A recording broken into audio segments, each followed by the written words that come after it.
On this prequel episode, we've got our Legally Blonde follow-up polls. We're learning about Katherine Johnson and previewing Hidden Figures.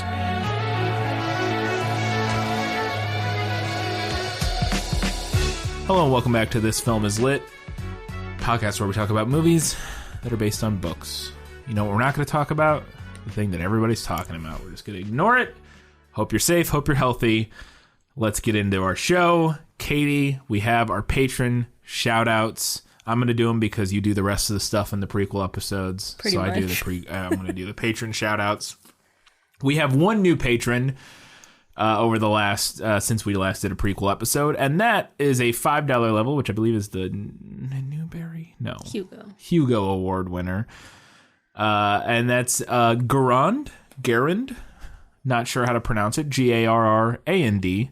Thank you for becoming a patron. We really appreciate it at the $5 level. The bonus content, we're going to have to figure out what to do. We haven't been to a movie in a while. Yeah. We were sick, not with the that which shall not be named, at least not that we're aware of, but we're pretty sure just the flu. Yeah. But we were both sick for a couple weeks, and we're healthy again now, currently, and we're so we haven't been to the movies, but I don't know if we will, because they may not be open.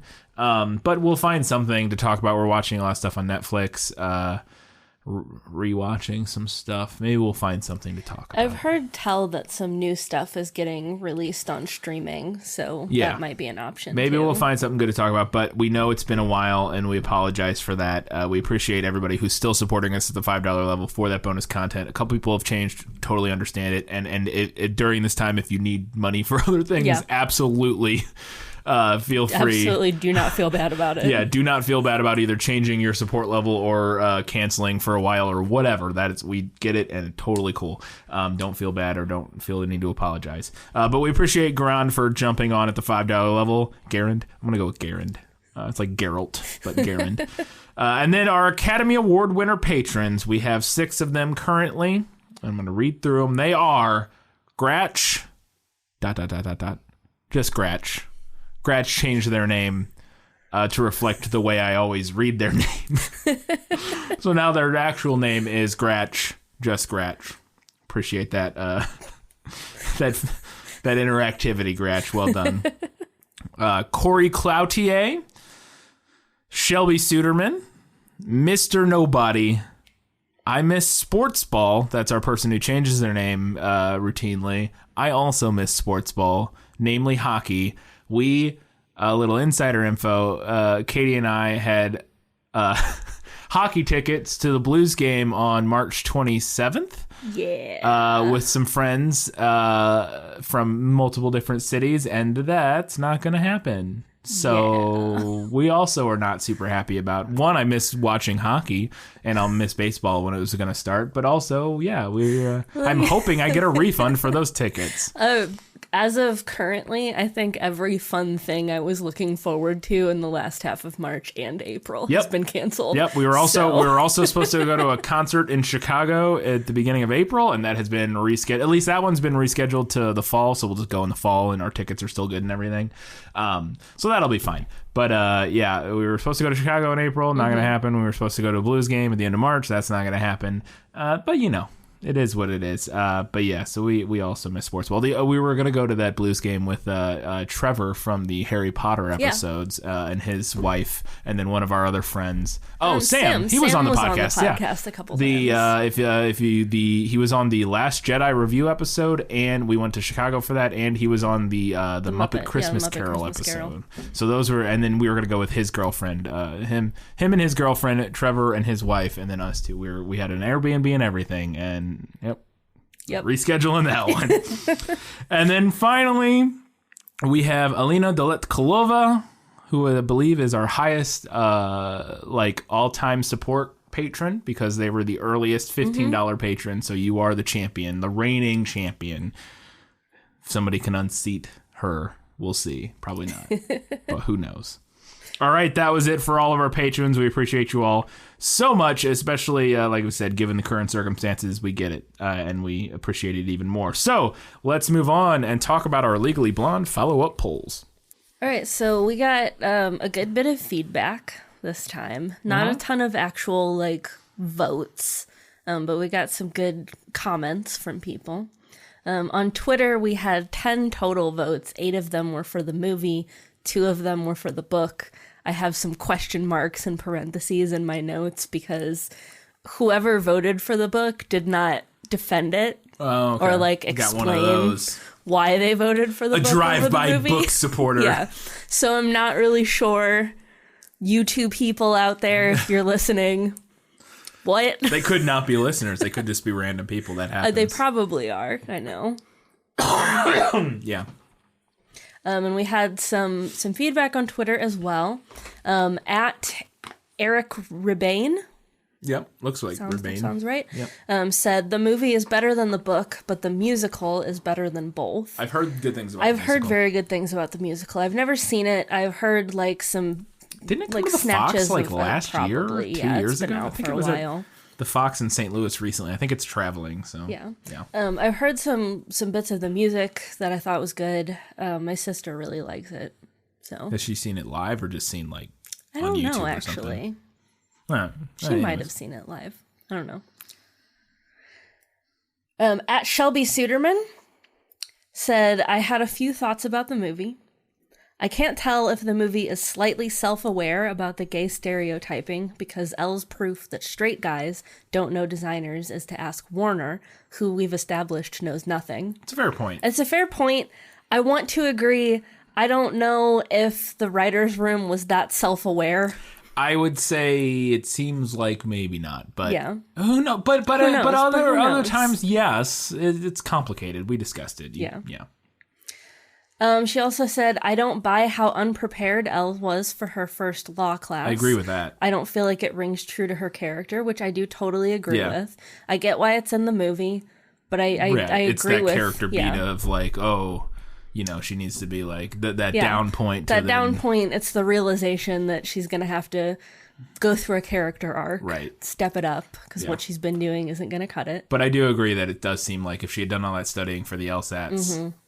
She seems like if nothing else, perpetually like organized and prepared kind of person. She's the kind of character who likes being prepared. Yeah, so a very well organized person. So you wouldn't think that she would be unprepared. But Shelby also said it's too bad Vivian didn't know about the bend and snap during the scene where she went to talk to Elle because this movie would have ended very differently. Hard agree. Very hard agree.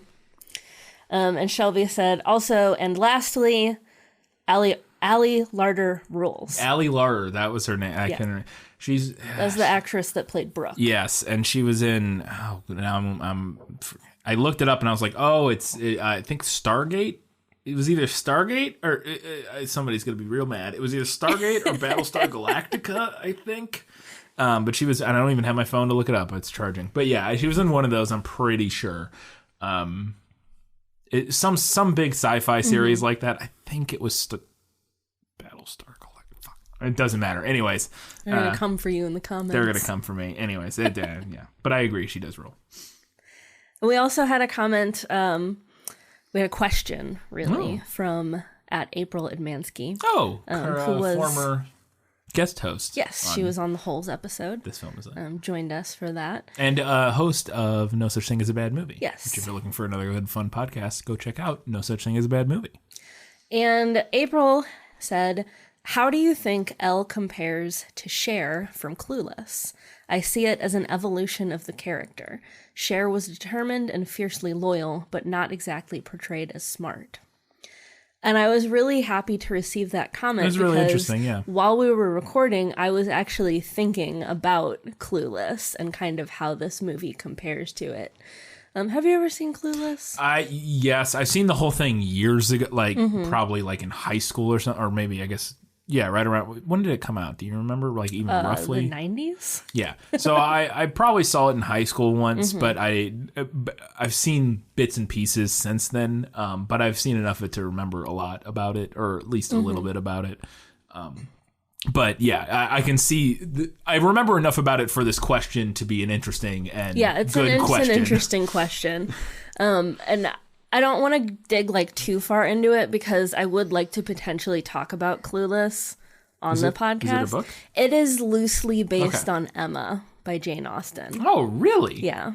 Interesting. I think I read Emma in high school. Pretty sure. So I would like to. I would have to see. I don't know if we could feasibly I don't know if it would feasibly work with our format. We might have to Yeah, because it's so loosely based. It's Yeah. I mean, it's a different story at that point when you move the setting and the characters that much. Well, maybe that could be a good, not to promise anything, but maybe that could be a good patron bonus episode of a bonus episode of some sort. Yeah. But I do think it would be interesting to talk about. Anyway, I don't think that Cher was portrayed as dumb, exactly. But she definitely isn't portrayed as book smart or logical the way that Elle is, because Elle is portrayed as very logical and very sharp. And Cher, I don't think, is portrayed as intelligent in that way. Yeah. I think Elle's character is a definite improvement on the dumb blonde trope, subverted or otherwise. Yeah. I do think that both characters' arcs are about maturity and emotional intelligence, at least to a degree. But I think that Elle's story is more quote unquote accidentally woke, like we discussed. It also doesn't hurt that Legally Blonde doesn't flirt around with an incest storyline. It's fair. So yeah, but I think it is a really good point and a really good question, because it's definitely, there is a similarity there. There's a similarity, and there's a definite evolution and a step up in the way that the two characters are portrayed. Yeah, for sure. And it's from my memory, I think you're right that at least I don't think Cher is portrayed particularly dumb, but she doesn't get it. Is in what April's talking about here. There is definitely an evolution in the sense that it's a step beyond, not only is she not dumb, but she's actively intelligent in certain ways that are more apparent from my memory of whatchamacallit, Clueless. Yeah. So yeah, it's really, that is an interesting idea. I think there's a paper there. There's a thesis there. There's something there. If you wanted to go to college and write a paper about that, you could write a pretty good paper about it. So when I first saw that question, my dumb sexist brain was oh man, Reese Witherspoon played both of those characters. And I was no, that's Alicia Silverstone. Batgirl. Who did you say, was she one of the actresses considered for I don't Elle, remember. I'd have to go look at my notes. I might be thinking of somebody else that you listed. It's possible, but I don't remember that. Yeah. I remember Cameron Diaz and I think somebody else, but she may have been. Sarah Michelle Gellar was one of the Yes, the people it was Sarah Michelle Gellar, and then Cameron Diaz, and then somebody else. I think, but it may have been. But I don't. Like I said, I mean, she makes sense. She would make sense, because it is not a far cry from. Yeah, it's not a huge leap. No, I mean it is in some senses in how the character is portrayed, but also not. But not, yeah. Cool. Thank you, everybody. For we got Facebook. I forgot about Facebook. We have Facebook. On Facebook, we currently have 5 votes, but Facebook is dumb. I hate Facebook, and it changed the end date on my poll without consulting me, and now I can't see how many votes are actually in each category. Wait, that can't possibly. Wait, what? It doesn't show you. When it ends, it doesn't show you? No, it hasn't ended yet, is the problem. Oh. The poll is still going until Sunday, because I always set it. I set up the polls on Friday. Yeah, Friday, and I set it to go on Facebook for 3 days until Sunday. And for some reason, when I did it this time, it reset itself to the default, which is a week. A week, gotcha. So it's still going. Oh, okay. So you can't see it until it ends. So I can see that we have 5 votes, but I can't see how many are for the book and how many are for the movie. My guess is 5 for the movie. That is also my guess, but I'm also annoyed because in addition to this, Facebook seems to have gotten rid of the option to do a poll on their mobile app. So I had to log into Facebook on my computer at work to do this poll, and I didn't like it. Fair enough. Let's read the comments. We had some comments. Ray said, I absolutely love the movie, but even as a kid, I was confused by the gay men, no designers, straight men don't logic, and then gross in parentheses. Still quite entertaining all around, and also I'd want to murder someone if I had been named Chutney, which I think is an unexplored motive of Chutney's character. Yes. Yeah, for sure. We don't know who named her, if it was her mother or her father, but if it was her father, totally get it. It's Chutney who gets bad perms on purpose for some reason. Yeah. Yeah. Because her name's Chutney. Probably. Alexis said, to me, the writing in the book occasionally felt like the author hated women/feminists, like not sincerely, but that's what the writing felt like. And I have to agree with that. Yeah, we talked about that a little bit in the episode. You brought it up when we were describing the Chutney. It was the token feminist character, not Chutney, in the story. Who I thought was Chutney.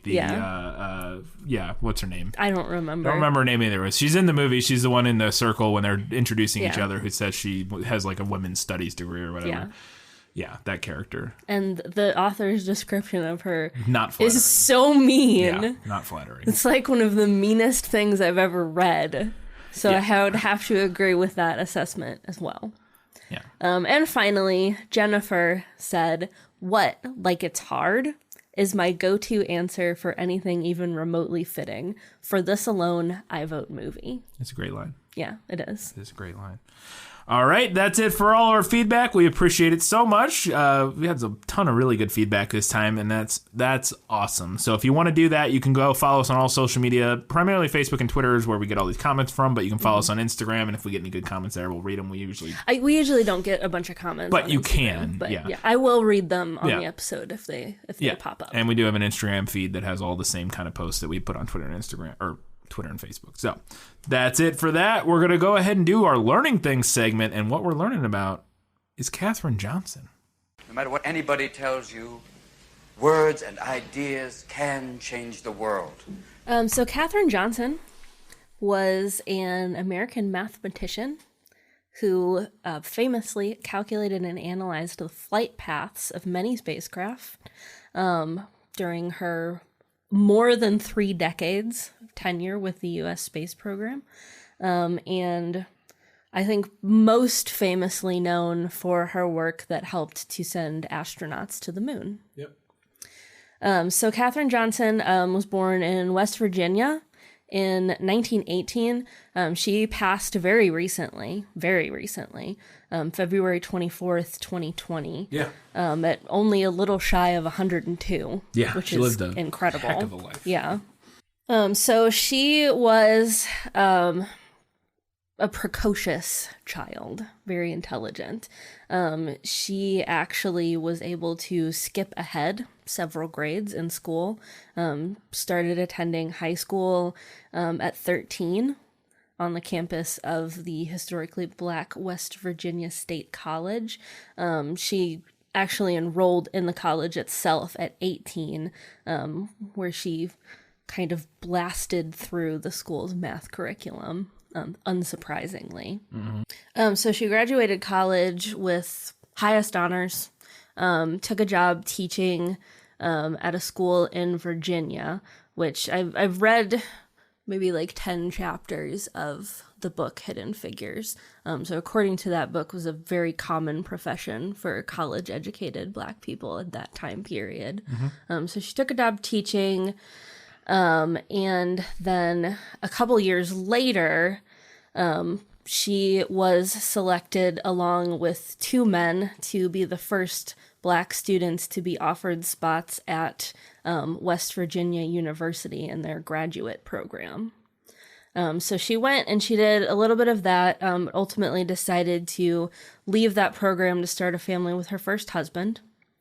However, when her kids got a little older in 1953, she went to work at the all-Black West Area Computing section of the National Advisory Committee for Aeronautics. Am I saying that right? Yeah. Aeronautics. Okay. NACA in their Langley laboratory. That was the precursor to NASA. Yes. Yeah. So she worked there for a while. She worked there in like a temporary position at first, which eventually became a permanent position. Then in 1957, Sputnik went up, changed history, changed her life right along with it.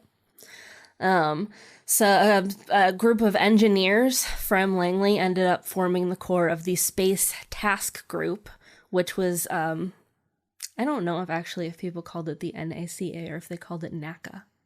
Yeah, I don't know. I'm not sure. I guess we'll find out when we watch the movie. Yeah, we may see in the movie. But anyway, that was that organization's first official foray into space travel. Maybe they used a soft C and it was NASA still. And they just kept boy. Is that a soft C? Yeah, right? Yeah. Yeah. Yeah. Yeah. I can never remember hard and soft sometimes because for me, like certain letters, it seems backwards, like hard G versus soft G. I don't even want to talk about hard G versus soft G. Let's get no G. Oh, no, leave me. Yeah, all right. Anyway. So anyway, Johnson went along with that program. So she was part of that when NACA or NASA became NASA. NASA, the National Aeronautics Space Administration. Later on that year. I didn't see any note in here, but just in case people wonder, so what the position she was in, from what I know, was she was a computer, quote unquote. Yes. And that is where the term computer comes from, is that they were people. It was a job description. Yeah, before it's like it was accountant. An object. Yeah. It's like if an accountant became a machine and we called that machine accountant. That is what, or like accountants, that is what computers were. They did the math, and then computers, the machines started doing that, and for like the full first chapter of Hidden Figures, she keeps referring to these women as computers. Yeah. And I was sitting there like, man, that's kind of messed up. They just refer to them as computers all the time. Yep. And then I was like, oh. Yep. It was a job first. That was what it was. Yeah, that was. They were computers, and then computers became computers. Yeah, so that's an interesting little tidbit. Yep. So while Johnson was working for NASA, she did quite a bit of amazing work.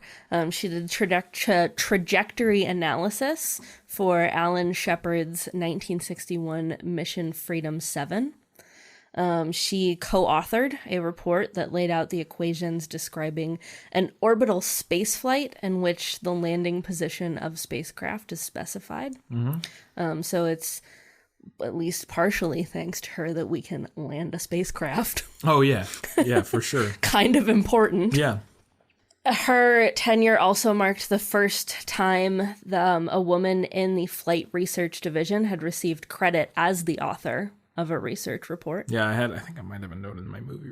I can't remember. I was reading about that when I was reading through movie stuff. Yeah, I saw that. That specific credit. And then in 1962, as NASA was preparing for the orbital mission of John Glenn, that was when she was called upon to do the work that she would become most known for. So the computers had programmed, we're talking about computer, the object now at this point. The object computer, computers had been programmed with the orbital equations that would control that trajectory from liftoff to splashdown. Yep. But the astronauts were kind of like, I don't know. Specifically John Glenn. Yeah. Yeah. A little bit leery of the computers because they were prone to errors, to blackouts. They're very new technology at this point, not like the stuff that we have today, which is not necessarily not prone to errors, but... No, but it's... But back then it was much more the case. Yeah. As part of the pre-flight checklist before this mission, Glenn asked engineers to, quote, get the girl, meaning Johnson, to run the same numbers through the same equations that had been programmed into the computer, but to do it by hand. Okay. And as she recalls him saying, if she says they're good, then I'm good to go. Yeah. So pretty incredible. That flight was a success, marked a huge turning point in the space race between the U.S. and the Soviet Union. That's probably the thing that she's most known for. Yeah. That's like the famous story, and it is, I know, a big focal point of this movie. I don't know if you've gotten there in the book. No, I haven't. But I am aware that is a specific... John Glenn is a character in this movie and this particular scene, because it is such like a pivotal sort of... Yeah. And it's such like a good story. Like, it's like a good, like... Yeah. You know, it has that... All the makings of a good story that, it's one of the sort of big moments of the film. In addition to that, she also worked on the calculations that helped to cinch Project Apollo's lunar module with the sync. Sorry. Oh, yeah, it does say sync. Yeah. Sync Lunar Apollo's lunar module with the Lunar Orbiting Command and Service module, as well as the Space Shuttle and Earth Resources Technology Satellite. And she also authored or co-authored 26 research reports, which is a lot of research. It's a lot of research. She retired in 1986. And then in 2015, she was awarded the Presidential Medal of Freedom, which is America's highest civilian honor. Yeah, by Obama. Yes. I tried... Why the fuck did it take so long? I know. For that? Well... It's insanity. Well... We know why. We know why. We know why. Still, Jesus. So I tried to find anything about, like, her reaction to the movie. Did you find anything? I have one quote. I don't know. Is it the same thing that I have? No. It's slightly different. It's a different quote. I didn't look super hard, to be fair, but I couldn't find much of anything. I did find one article that said she seemed somewhat indifferent to the fuss surrounding the feature film. She apparently told the New York Times, "I shudder," in reference to having heard that the screenwriters might have made her character a tiny bit aggressive. Yeah. She apparently said, "I was never aggressive." Yeah. Then they also followed that up by saying that she ended up liking the finished film, at least according to the author of the book. So. My quote also references, or it's not a quote, but the thing I found also references her liking it. So Katherine Johnson, long, incredible life. Just super fascinating, and it's really cool that I mean, if nothing else, and I have some kind of notes about this in the movie facts that I'll get to, is regardless of anything else about how the movie is, the fact that and the book that it sort of brought her into the spotlight is, you know, worthwhile, even if the movie was terrible, or like if the book was terrible, whatever, you know, or has all these flaws or anything, and by all regards, it's not the case for either of them, but it is still really cool to sort of put the spotlight on somebody who's just such a badass and just nobody knew about. Like, I knew a lot. I knew I could probably have named you when I was a teenager, named you a dozen astronauts or, you know, more, and all these different people, and even people that, because I loved Apollo 13, I loved The Right Stuff, all these movies about space. I was really into space, thought it was super cool. Like I think I mentioned before, I really wanted to go to space camp. Just everything about space I thought was super awesome. Never heard of her until, you know, 2015, 2016, whatever. And it's a crime, and it's sad that it took so long, but it is at least nice that she did finally, and while she was still alive. Yeah. And she wasn't the only one. We'll talk about that when we get to it, but, you know, she's the most prominent one at least. So, all right, that's it for our Learning Bank segment about Katherine Johnson, a true American hero. Let's go ahead and talk about Hidden Figures, the book. Y'all gonna end up unemployed riding around in this pile of junk. You're welcome to walk the 16 miles or sit in the back of the bus. Like You have identification number? NASA, sir. NASA? I had no idea they hired. There are quite a few women working in the space program. Least I can do is give y'all an escort. 3 Negro women are chasing a white police officer down the highway in 1961. That is a God-ordained miracle. All right, so the book is Hidden Figures, The American Dream and the Untold Story of the Black Women Who Helped Win the Space Race. Bit wordy. So they nixed that subtitle for the movie. I mean, I think it's you can do that with a subtitle. Yes. And I think it works. Yeah. And I think it works in this instance because it is, especially when it's something specific like this, that is like this, you're like, oh, wow. Like, it really catches your attention, but it is a little bit long. You couldn't put that on a movie poster. No, you couldn't put that on a movie poster. Because it's like Dr. Strangelove.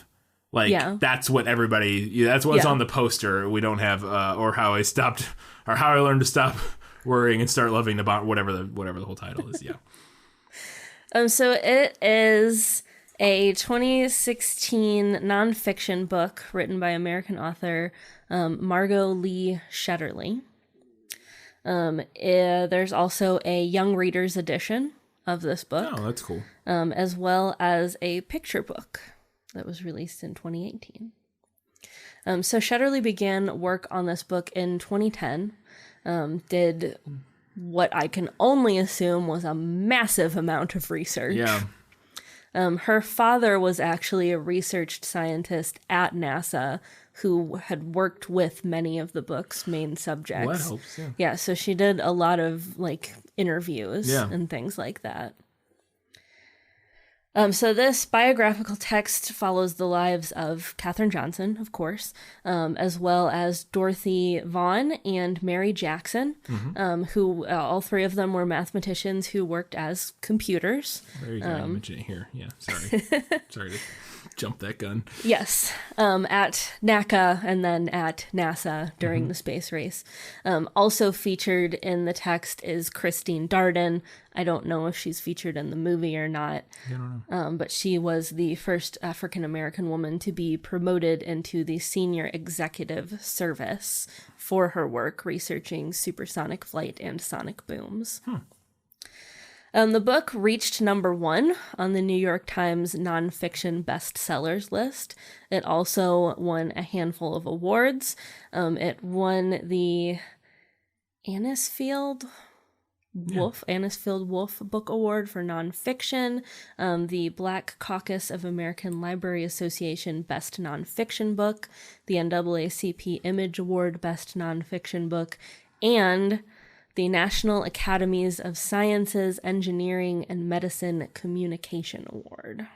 And I have, my last thing here is a quote from a review by bookreporter.com, which reads, "Restoring the truth about individuals who were at once Black, women, and astounding mathematicians in a world that was constructed to stymie them at every step is no easy task. Shetterly does it with the depth and detail of a skilled historian and the narrative aplomb of a master storyteller." There you go. So, high praise. High praise indeed. All right, that was it for Hidden Figures the book. Let's go ahead and talk about the movie. We have liftoff. We all get there together, or we don't get there at all. In the fight of our lives, people. My gals are ready. We can do the work. More than 50 million Americans watching. I got a warning light. Go find Katherine. Colonel Glenn. There's a real fireball outside. It's getting a little hot in here.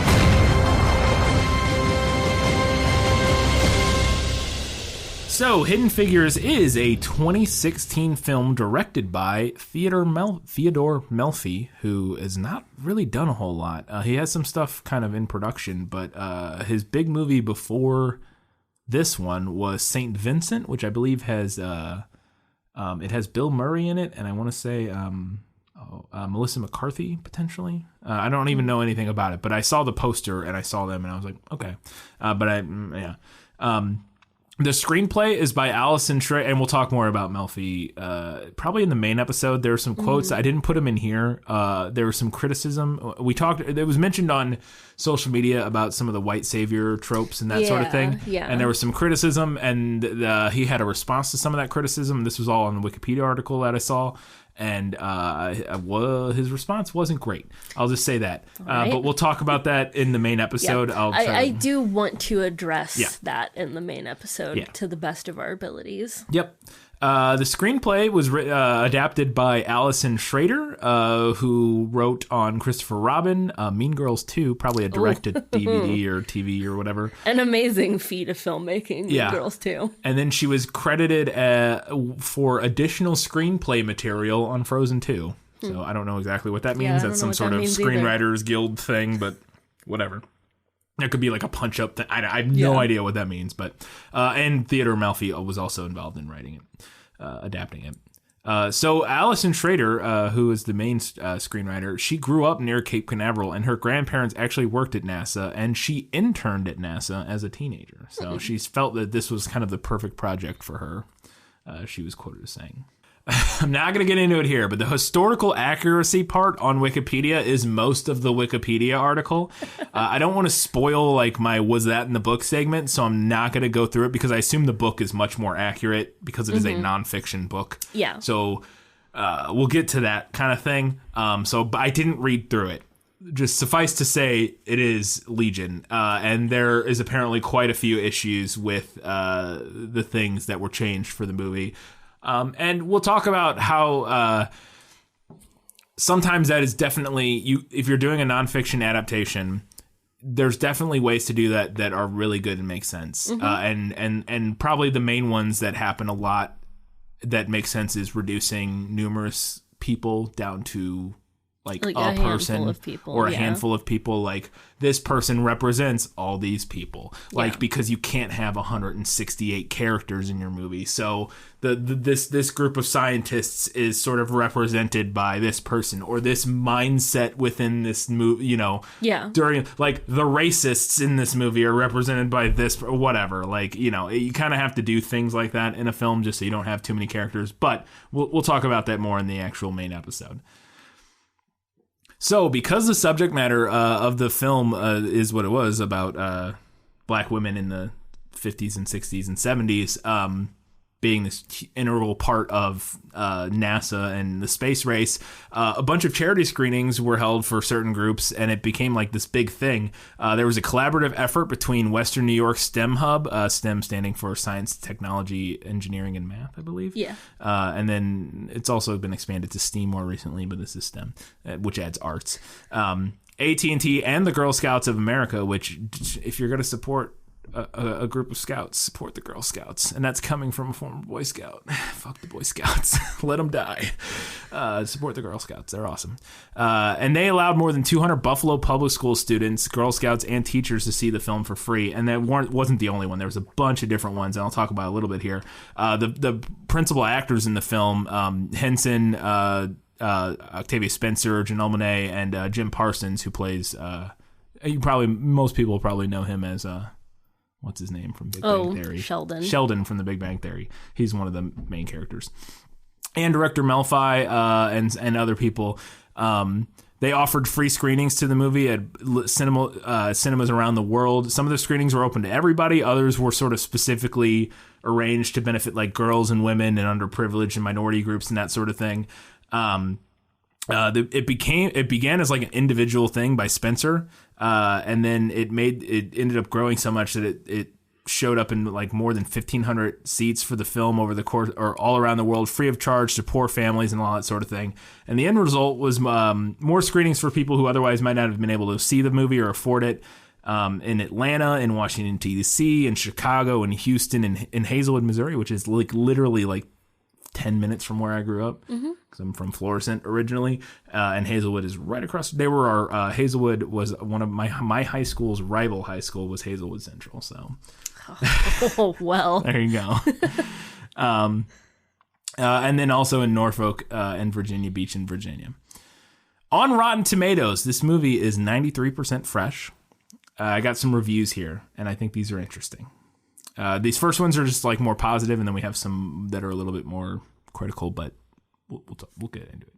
Ty Burr of the Boston Globe wrote, "The film's made with more heart than art and more skill than subtlety, and it works primarily because of the women that it portrays and the actresses who portray them. Best of all, you come out of the movie knowing who Katherine Johnson, Dorothy Vaughan, and Mary Jackson are, and so do your daughters and sons." And I thought that was really... It's kind of like I mentioned earlier, like, despite any flaws in the film, what it's highlighting, and the fact that if you take your kids to see this movie, you know, or whoever, it's just like it has a really important message and really shines a spotlight on people that deserve a spotlight shown on them. And the fact that it did get so big and so many people did see it and talked about it is incredible, because so often movies like this get kind of shuffled under the rug. Well, this is kind of right in that. I would argue that this is kind of right in that prime, like, Oscar bait. I don't because of disagree those with sort that. of white saviory, like this is the Green Book of that year. I don't want to say that may not be fair. I haven't seen this movie, and I also haven't seen Green Book, but based on criticisms that I've heard, that, you know, this kind of can slide into that like comfortable criticism of racism that like white Hollywood is like cool with type of thing. Maybe I haven't seen it. Yeah. I'm just saying that could be levied potentially. Eric Cohn of IndieWire argues that the film, and this is what we're just talking about, quote, trivializes history as a I don't know how to pronounce that word. Do you know how to pronounce that word? Hagiographic? Hagiographic? I don't know. Hagiographic. Hagiographic. Hagiographic. I meant to look it up because I saw this. I was like, I don't know that word, and then I forgot. The film trivializes history as a hagiographic tribute to its brilliant protagonists. It doesn't dig into the essence of their struggles. It's kind of, you know, reinforcing what we mentioned earlier about like potentially not focusing on some of the more important aspects of the issues that these women went through at the time. While also probably, my guess, without having seen the movie, is that it overdoes some of it. Like, it makes some of it overt, and like it does the this is racism, it's bad. But like also doesn't quite dig in to the actual struggle as much as you should. We'll see. I don't know. Like I said, we haven't seen it yet. So. I have an answer. What? It's hagiography. Hagiography. And what does that mean? It is in reference to the writing and critical study of the lives of the saints. Okay. Realizes history as a hagiographic tribute. Okay. Because them being the saints, I guess. Yeah. Like, okay, it doesn't take it. Okay, I guess that makes sense. All right. We're almost done here. It was nominated for 3 Oscars for Best Motion Picture, Best Actress in Supporting Role for Octavia Spencer, and Best Adapted Screenplay. Didn't win any of those. It won a bunch of other awards, though, like dozens and dozens. Another smaller award, you know, not the Oscars. It did win the SAG Award for Cast Performance. The African American Films Critics Association awarded it Best Ensemble, Best Breakout Performance for Janelle Monáe, but on IMDb in that category, it said for Moonlight, which she was also in Moonlight this year, and I'm wondering if it was like for both of them, like Best Breakout Performance because she was in both these movies this year, maybe, I don't know. But it did say specifically for Moonlight, but it was listed under this movie, so I whatever. Best Song, and this particular, the African Americans Films Critics Association does like a top 10 films awards, and it got 3rd in that list for them. And a ton of other awards that it was nominated for, and won like I would be reading all day if I went through all of them. There was like 100 or something. Now we're moving on to the IMDb trivia, which, as I always mention, is, you know, maybe not the most reliable thing, but we'll talk about it. When Taraji P. Henson signed on for the lead role, she actually met Katherine Johnson, who at the time was 98 years old, to discuss the character. Henson learned that Johnson had graduated from high school at 14, which you mentioned, and college at 18, and was still like just as smart. And this is what everybody has ever said, that who's talked to her later in her life, is that even at 98, she was just like, she was whip smart and like completely there all the way to the end. After the film was screened, and this is the, like, not quote, but this is the reception from Johnson that I found. Johnson expressed genuine approval of Henson's portrayal of her, but wondered why anybody would want to make a film about her life. Which, it's like, imagine being that humble. And now maybe that was a little bit of tongue in cheek. Who knows?